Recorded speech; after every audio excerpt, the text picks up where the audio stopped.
आप क्या जानते हैं ऑर्गेनिक फार्मिंग के बारे में, मल्टी लेयर फार्मिंग के बारे में, वर्टिकल फार्मिंग के बारे में, बायोफ्लॉक फार्मिंग के बारे में या फिर हाइड्रोफोनिक फार्मिंग के बारे में? फार्मिंग में अपना पैसा डूबने से कैसे बचाएं?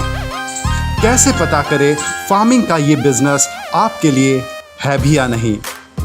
ये जानने के लिए पूरे वीडियो में बने रहिएगा। फार्मिंग में ऐसा क्या करें जिससे जिंदगी में कभी कोई फार्मिंग से रिलेटेड कभी कोई दिक्कत ही ना आए। हेलो दोस्तों, मैं विवेक गहतराज, फाउंडर और क्रिएटर किसान बिजनेस क्लिनिक। आज का वीडियो बहुत ही ज़्यादा इंपॉर्टेंट है क्योंकि आज के इस वीडियो में हम लोग 5 ऐसे स्ट्रैटेजीज आपके साथ डिस्कस करने वाले हैं जो आपके फार्मिंग करियर और आपके फार्मिंग प्रोजेक्ट के फ्यूचर को सिक्योर कर सके। ये जानने के लिए पूरे वीडियो में बने रहिएगा। तो सबसे पहले आपको अपने फार्मिंग मॉडल में ये जानना बहुत ही ज़्यादा ज़रूरी है कि क्या आपका फार्मिंग मॉडल मार्केट के फ्लक्चुएशंस को हैंडल कर पाएगा? क्या उसमें एक प्रेडिक्टेबिलिटी है? क्या आपके अपने फार्मिंग मॉडल में कोई स्टॉप लॉस का एलिमेंट है? जैसे आप देखते हैं शेयर मार्केट में एक स्टॉप लॉस लगाते हैं कि भाई इससे मार्क से अगर ऊपर चढ़े तो मैं नुकसान में ना होते हुए भी इक्वली बराबर में भी हो, मैं उससे निकल सकूं। क्या ऐसी कोई एडवांस स्ट्रैटेजी आपके पास है? नहीं ना। तो ये स्टॉप लॉस आपके फार्मिंग बिजनेस को सिक्योर कर सकती है। आपके फार्मिंग बिजनेस को एक स्टॉप लॉस देने के लिए एक फुल पेमेंट इन एडवांस पाने का रास्ता खोलना बहुत ही ज़्यादा ज़रूरी है। क्यों? क्योंकि यहाँ पे आपके इनकम में एक प्रेडिक्टेबिलिटी आएगी। मेरा ये सवाल आप लोगों से है कि क्या आपके फार्मिंग मॉडल में स्टॉप लॉस का कोई एलिमेंट है जहाँ पे आप full payment in advance technique को यूज़ करते हुए पैसा आने का रास्ता बना सकते हो? और पैसा आने का रास्ता कैसे बनेगा? जब आप सब्सक्रिप्शन मॉडल को इस्तेमाल करोगे। सब्सक्रिप्शन मॉडल क्या होता है? जैसे मैगजीन का नहीं होता है कि भाई 3 से 4 महीने का एडवांस पेमेंट आपसे ले लेते हैं और हर महीने एक एक करके मैगजीन भेजते रहते हैं। तो क्या ऐसा कोई सब्सक्रिप्शन मॉडल आपके स्टॉप लॉस को कंट्रोल कर सकती है आपके फार्मिंग बिजनेस को सिक्योर करने के लिए? तो ये इस पे ज़रूर आप ध्यान दीजिएगा। तो आपके फार्मिंग मॉडल में एक प्रेडिक्टेबिलिटी इनकम में लाने के लिए आपको सब्सक्रिप्शन लाना पड़ेगा।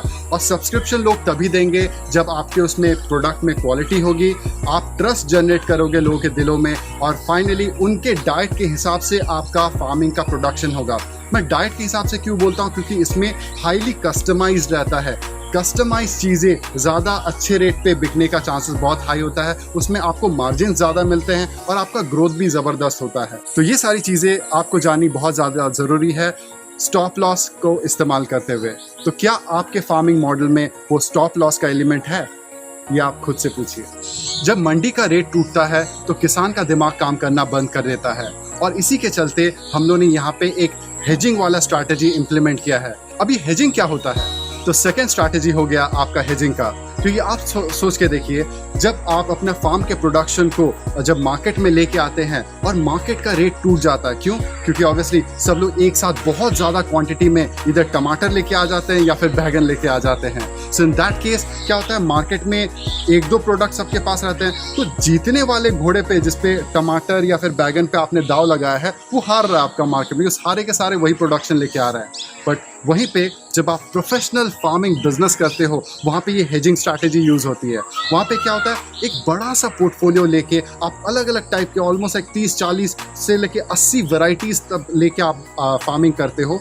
तो वहाँ पे क्या फ़ायदा होता है कि मान लीजिए आपके 2 प्यादे ख़त्म हो गए, ठीक है, बैगन और हो सकता है टमाटर या प्याज, उसका रेट नहीं मिल रहा है, बट उसके पीछे जो बड़ा पोर्टफोलियो है जो कि आप लेके चल रहे हो, एटलीस्ट वो हारते हुए मैच को भी आपको जिताने का दम रखती है। और ये तभी होगा जब आप अपने फार्म पे 80% फार्म का जो किचन में लगने वाला जो प्रोडक्शन है वो आप खुद अपने एक ही फार्म से प्रोडक्शन ले रहे हो। तब आप सोच रहे होंगे कि मैं आपको क्यों कह रहा हूँ कि किचन का 80% सामान एक ही फार्मर के एक ही खेत से क्यों आना चाहिए। क्योंकि ऑब्वियसली देखिए, आपको भी पता है, आप सिर्फ बैगन का बैगन और सिर्फ टमाटर का टमाटर ही उगा के दोगे तो एक दिन खाएगा, दूसरा दिन बैगन खाएगा, तीसरा दिन बोलेगा ना भैया हमसे ना हो पाई। देखिए, कस्टमर के साथ क्या है कि वो सेम सब्जियां खा के बोर हो चुका है, आपका सेम प्राइस पाके आप बोर हो चुके हो, तंग हो चुके हो। तब जब दोनों ही एक पॉइंट पे स्ट्रगल कर रहे हैं तो क्यों ना कुछ नया किया जाए और एटलीस्ट अपने एक ही फार्म से किचन का लगने वाला 80% एटलीस्ट नया चीज़, उसमें वैरायटी हो, अवेलेबिलिटी हो, ऑप्शंस हो, सरप्राइजेस हो, कुछ ऐसी चीज़ें लाने की कोशिश कीजिए जिससे कस्टमर दिल से खुश हो जाए। और ये तभी पॉसिबल होगा जब आप कस्टमर सेंट्रिक फार्मिंग करोगे, क्योंकि जब तक आप कस्टमर को ध्यान में रखते हुए फार्मिंग नहीं करोगे, उसका प्रोडक्शन नहीं लाओगे, तब तक आप मंडी के भरोसे जाओगे। मंडी में जाते ही वहाँ पे आपके साथ प्राइस में फ्लक्चुएशंस होगी, आप उसको कंट्रोल नहीं कर पाओगे। काफ़ी टाइम मंडी में ये भी सुनने को मिला है कि वहाँ पे जो वज़न मशीन जो होता है उसमें भी काफ़ी सारे हेर फेर बदल किया जाता है। तो इस चीज़ को आपको बहुत ध्यान में रखना पड़ेगा कि क्या आप मंडी के भरोसे रहोगे या फिर डायरेक्टली कस्टमर तक पहुंचना चाहोगे। सो अपने फार्म के प्रोडक्शन का सही दाम पाने का फॉर्मूला आपके लिए ये रहा कि भाई आपको सही दाम चाहे फ्यूचर में मिले या ना मिले, बट आपको सही प्रॉफिट अगर मिल जाए तो हर खून माफ़ है, 7 खून माफ़ है। तो उसी हिसाब से आपको ये देखना पड़ेगा कि आपके फार्मिंग प्रोडक्शन पे ज़्यादा दाम पाके नहीं, एग्जैक्टली ज़्यादा प्रॉफिट मार्जिन पाके आपका ग्रोथ होगा। तो ये चीज़ आपका हेजिंग स्ट्रैटेजी में आती है, क्योंकि आपने सिर्फ बैगन और टमाटर के बलबूते पे आपने प्रोडक्शन नहीं किया, आपने इसके पीछे भी बहुत सारे सब्जियां, फ्रूट्स, वेजिटेबल्स, सैलड्स ये लेके उतरे। तो मेरा सवाल आपसे ये रहा कि क्या आपके फार्मिंग मॉडल में ये हेजिंग स्ट्रैटेजी है? ज़रूर सोचिएगा। तो जब भी आप ऑर्गेनिक फार्मिंग या फिर नेचुरल फार्मिंग का प्रोजेक्ट स्टार्ट करते हो तो आपका कॉस्ट और प्रोडक्शन के बीच में जो मार्जिन है वही एक्चुअली आपका प्रॉफिट निकल के आएगा। और ये तभी पॉसिबल हो पाएगा जब आप अपने फार्म में लगने हुए जो इनपुट कॉस्ट को जितना ज़्यादा कंट्रोल कर पाओगे उतनी ज़्यादा आपकी सक्सेस बढ़ती जाएगी। सो इफ इन केस आप ऑर्गेनिक प्रोडक्ट के नाम पे बाहर से इनपुट्स हमेशा खरीदते रहते हो और आपको लगता है कि भाई यहाँ से एक बोतल ये ले ले, दूसरा बोतल वहाँ से ये खरीद ले, खेत में डालते जाए और आपने कॉस्ट को शुरुआती दौर में कंट्रोल नहीं किया, तो फिर आपका प्रॉफिट मार्जिन कहाँ से निकलेगा? आपको जियो जैसे सस्ते रेट में देते हुए भी आपको प्रॉफिट मार्जिन अपने फार्मिंग के प्रोजेक्ट में निकालने पड़ेंगे। और ये तभी हो पाएगा जब आप अपने सारे जो रिस्क को हेज कर दो। हेज करना मतलब क्या हो गया? रिस्क को बैलेंस आउट कर दो। स्पेशली प्रोफेशनल फार्मिंग बिजनेस से जुड़ी हुई ये सारी एडवांस स्ट्रैटेजीज आपको इंटरनेट पे आज से पहले, इससे पहले कोई भी नहीं सिखाने वाला। तो ज़रूर पेन पेपर लेके बैठिए और ये सारी चीज़ें नोट करते रहिए। सो क्या आपके भी फार्मिंग प्रोजेक्ट में मल्टीपल पोर्टफोलियो ऑफ क्रॉप्स है भी या नहीं, ये भी आपको बहुत ध्यान में रखना पड़ेगा। बीइंग एज अ फार्मर, क्या आप कुछ एक ऐसा स्पेशलाइज प्रोडक्शन ले रहे हो क्रॉप का जिसके लिए कि आपको अलग से मार्केट ढूंढना पड़ता है या फिर आपको कस्टमर ढूंढने के लिए बाहर जाना पड़ता है? सो इन दैट केस आपकी फिनेंशियल स्टेबिलिटी गड़बड़ा जाएगी। तो ये आपका तीसरा स्ट्रैटेजी रहा फिनेंशियल स्टेबिलिटी की, क्योंकि ऑब्वियसली जब तक आपका मार्केट आपके हाथ के पास में ना हो तब तक आप नया कस्टमर या फिर नया मार्केट या फिर नया प्रोडक्ट के नाम पे आप हमेशा जब आगे जाते रहोगे, आपको हमेशा मार्केट मिलने की कोई गारंटी नहीं रहती। तो क्या आप अपने फार्मिंग में कोई ऐसा प्रोडक्ट की खेती तो नहीं कर रहे हैं जिसके लिए स्पेशल मार्केट ढूंढनी ही पड़े? तो ऑब्वियसली अगर ढूंढने के लिए आपके अपने रीजन या फिर 7 समंदर पार अगर बेचने के ख्वाब से आप चल रहे हो तो काफ़ी बड़ा रिस्की प्रिपोजिशन होता है। तो ऑब्वियसली आप जब फार्मिंग करते हो तो आपके लिए मार्केट ज़्यादा दूर में नहीं होना चाहिए। इसके चलते आपका फिनेंशियल स्टेबिलिटी गड़बड़ा सकता है। तो अगर आपको फिनेंशियल स्टेबिलिटी जो हमारा तीसरा स्ट्रैटेजी है ये अगर मेंटेन करना है तो आपके लिए वो मार्केट पास में होना चाहिए। तो एक बार आप ज़रूर सोच के देखिएगा कि क्या आपके खुद के फार्मिंग मॉडल में ये फिनेंशियल स्टेबिलिटी वाला एलिमेंट है कि नहीं। क्या आपको मार्केट ढूंढने के लिए बाहर जाना पड़ता है या फिर कोई स्पेशल कस्टमर ढूंढना पड़ता है? कहीं ऐसा तो नहीं है ना? तो इसके चलते आपको इस चीज़ का बहुत ध्यान रखना पड़ेगा। सो फाइनेंशियल स्टेबिलिटी हमारा तीसरा स्ट्रैटेजी है। फार्मिंग से होने वाले नुकसान से आप खुद को कैसे बचा सकते हैं, और उसका सिंपल तरीका हो गया इंटीग्रेटेड फार्मिंग सिस्टम। तो ये जो इंटीग्रेटेड फार्मिंग सिस्टम होती है, जैसे आपको पता है ना कि जैसे गाय का गोबर से खाद बनता है, फिर गाय का गोबर ही फिर इस्तेमाल होता है मछलियों के लिए, फिर वही चीज़ वर्मी कंपोस्ट के लिए यूज़ होती है, और वही वर्मी कंपोस्ट वाला जो केचुआ द्वारा प्रोसेस किया हुआ जो खाद है वो वापस हम लोग अपने खेत में डाल सकते हैं। तो वो इंटीग्रेटेड फार्मिंग सिस्टम एक सिस्टम है ये। तो इस सिस्टम को जब हम लोग अपने पोर्टफोलियो में ऐड करते हैं सब्जियां, फ्रूट्स और वेजिटेबल का, तो यहाँ पे 1 और 1 11 का रिजल्ट लाके आपको देती है।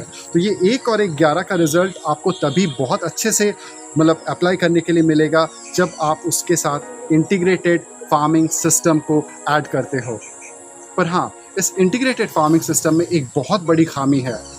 ज़्यादातर केस में देखा गया है कि जो इंटीग्रेटेड फार्मिंग सिस्टम होता है वो प्रोडक्शन सेंट्रिक होती है। अब जैसे कि पिछले इसमें हम लोगों ने स्ट्रैटेजी में बताया था कि आपको बड़े सब्जियां, फ्रूट्स, वेजिटेबल, सैलड के पोर्टफोलियो लेके चलने पड़ेंगे, बट इस बड़े पोर्टफोलियो को और आपको ऑप्टिमाइज़ करना है। ऑप्टिमाइज़ मतलब इसके परफॉर्मेंस को और ज़्यादा बढ़ाना है, तो आपको इंटीग्रेटेड फार्मिंग का जो सिस्टम है आपको इसके साथ जोड़ना पड़ेगा, तब जाके ये 1 और 1 11 का रिजल्ट लेके आएगी। और ये कब पॉसिबल होगा? ये तभी पॉसिबल होगा जब आप इसको प्रोडक्शन सेंट्रिक फार्मिंग नहीं, आप इस इंटीग्रेटेड फार्मिंग सिस्टम को आप कस्टमर सेंट्रिक फार्मिंग के साथ जोड़ देते हो। क्योंकि देखिए, ये इंटीग्रेटेड फार्मिंग सिस्टम जो है ये कोई नया स्ट्रैटेजी नहीं है जो मैं आपको बता रहा हूँ। ये बहुत सालों पहले से एग्रीकल्चर यूनिवर्सिटीज़ और बड़े बड़े जो संस्था है वो सारे इस पर रिसर्च करके काम कर चुके हैं। बट ये ज़्यादातर केसेस में देखा गया है कि ये प्रोडक्शन सेंट्रिक है, बट आपको इसको कस्टमर सेंट्रिक बनाना पड़ेगा। और यहीं पे ये स्ट्रैटेजी आपके फिनेंशियल फ्यूचर को सिक्योर कर देगा। तो अगर आपको इन चीज़ों को बढ़ाना है तो छोटे छोटे चीज़ों को बहुत माइन्यूटली डिटेल से एक एक्सपर्ट की तरह आपको हैंडल करना आना चाहिए। तो क्या आपके फार्मिंग मॉडल में इंटीग्रेटेड फार्मिंग सिस्टम का जो मैजिक है, जो कस्टमर सेंट्रिक होना चाहिए, क्या वो एलिमेंट आपके फार्मिंग मॉडल में जुड़ा हुआ है? ये ज़रूर इसके बारे में सोचिएगा। चाहे आप किसी भी टाइप का फार्मिंग इस पृथ्वी पे कर रहे हैं, आपको अपने फार्मिंग बिजनेस के सिस्टम्स एंड प्रोसेसेस को तो ऑप्टिमाइज़ करते रहने पड़ेंगे।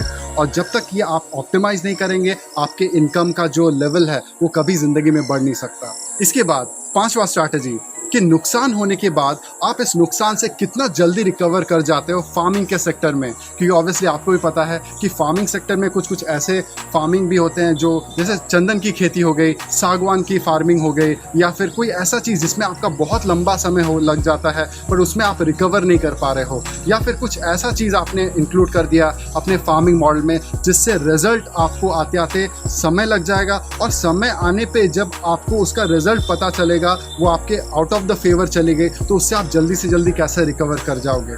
आपके लिए वो 5वां स्ट्रैटेजी जो कि नेचुरल इंश्योरेंस आपके लिए क्या है इस टाइप के रिस्क से बचने के लिए।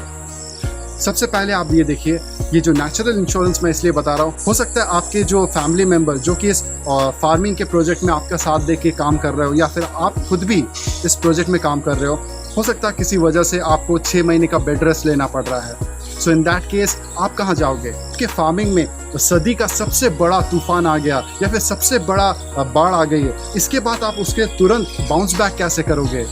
आपके पास क्या है नेचुरल इंश्योरेंस? सो इसी के लिए एक छोटा सा एग्जांपल देता हूँ।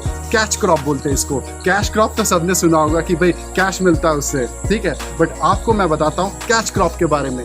कैच क्रॉप ये होता है कि जब आप मान लीजिए कोई बड़े लेवल का फार्मिंग कर रहे हो, जैसे बारिश के दिनों में आपको एग्जांपल देता हूँ कि सब्जियों की आप खेती कर रहे हो सकता है कि मतलब बहुत बड़ा बारिश हो गई और उससे सारे क्रॉप बर्बाद हो गए, बट स्टिल कुछ दिनों के 3-4 दिन के बाद अचानक से आप देखते हो कि भाई पानी का लेवल थोड़ा नीचे आ गया है और आपका लैंड खाली हो गया है। हालांकि आपका लैंड थोड़ा ऊंचे जगह पे है, तो क्या उस जगह पे आप धनिया की खेती करके अगले 30 से 45 दिनों के अंदर आप इससे कमा नहीं सकते?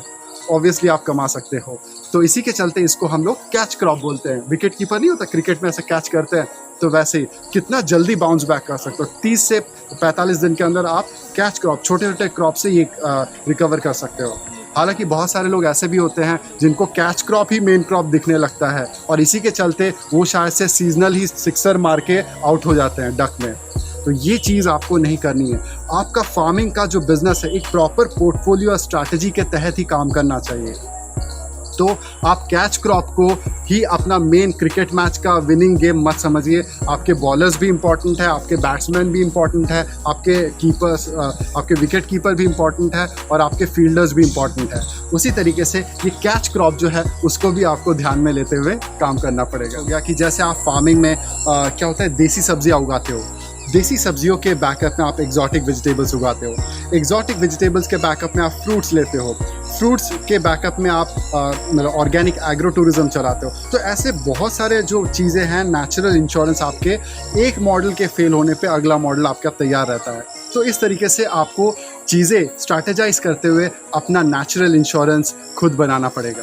तो फार्मिंग के बिजनेस में ये सारी चीज़ें किसी और की जिम्मेदारी नहीं, ये आपकी जिम्मेदारी है कि आप कितना प्लान्ड हो, प्रोफेशनल तरीके से फार्मिंग बिजनेस को मैनेज करना जानते हो, और तभी जाके आपका फार्मिंग बिजनेस एक नए लेवल पे जाएगा। तो आप फार्मिंग में एज ए विक्टिम, पुअर किसान या फिर एक बोला दबा कुचला गरीब किसान की तरह नहीं, एक माइंडफुल, एक थॉटफुल, एक इंटेलिजेंट किसान की तरह उभर के सामने आओगे। और ये तभी होगा जब आप छोटे छोटे माइन्यूट डिटेल्स पे अपना दिमाग लगाना स्टार्ट कर देते हो। तो मेरा आपसे ये एक सिंपल सवाल है कि क्या आपके फार्मिंग के बिजनेस में ये नेचुरल इंश्योरेंस वाला एलिमेंट है?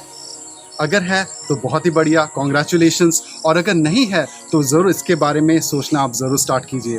तो ये 5 स्ट्रैटेजीज़ मैंने जो बताई, ये सारे चीज़ें आपके फार्मिंग के बिज़नेस में अगर है तो आप रियली बहुत आगे हो, दूसरों से काफ़ी ज़्यादा एडवांस हो।